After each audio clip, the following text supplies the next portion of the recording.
my name is John Cook, and welcome to my TED Talk. People are awful. Humans are different than people. Humans are not flawed fundamentally. Humans are beings that simply survive and accomplish what they must do. People.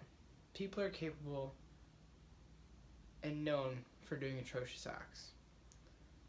Acts like the Salem witch trials of the 1800s, America, colonization, and the conquer of the Polynesian Islands, the Aztecs, African nations during imperialism and industry in the late 1800s and early 1900s, the Trail of Tears, and the Holocaust. I'm not here to talk to you about the atrocities that our ancestors made. I'm here to talk to you about our possible future, so that these horrible acts are not replicated. A future we're more than capable of, rather destined to experience, where everyone is equally great and capable of experiencing this to the fullest extent. Society is always thought to be the bad guy. This begs the question, who creates society? Well, we do. Some say mega corporations, elected officials, the wealthy, those that come from a royal bloodline. That's all wrong. Society is a system that we create ourselves. These people only have power if the common people buy into their machine. And thank Big Brother we do. Otherwise, it would be utter chaos. There'd be no structure, no hierarchy. People would believe that they're entitled to their own thoughts and freedoms, when all society wants for us is to create a safe, educational environment for peace and its next greatest thinkers. Why must we need beings that would hold us back from our potential advancements? As a society, it is imperative that we look out for each other and our success as a whole. Some would say, why have compassion for those who are dead weight? I've asked myself the same question, and I've come to the conclusion that we shouldn't, that we don't. These beings are trying to exterminate us slowly.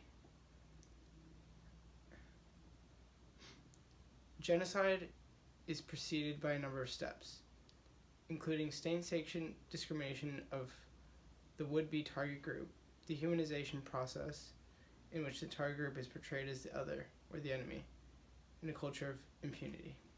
Murakete, as Jacqueline Murakete would put it. What do the mentally ill or disabled have to contribute to our society?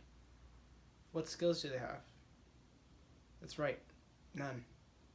They depend entirely off of us. The competent, the capable, the able, the intelligent. As a great leader once said, we become strong, I feel, when we have no friends upon whom to lean or to look for moral guidance. That leader was Benito Mussolini. We have been weighted down for centuries. It's time we awake and decide to fight for our own lives.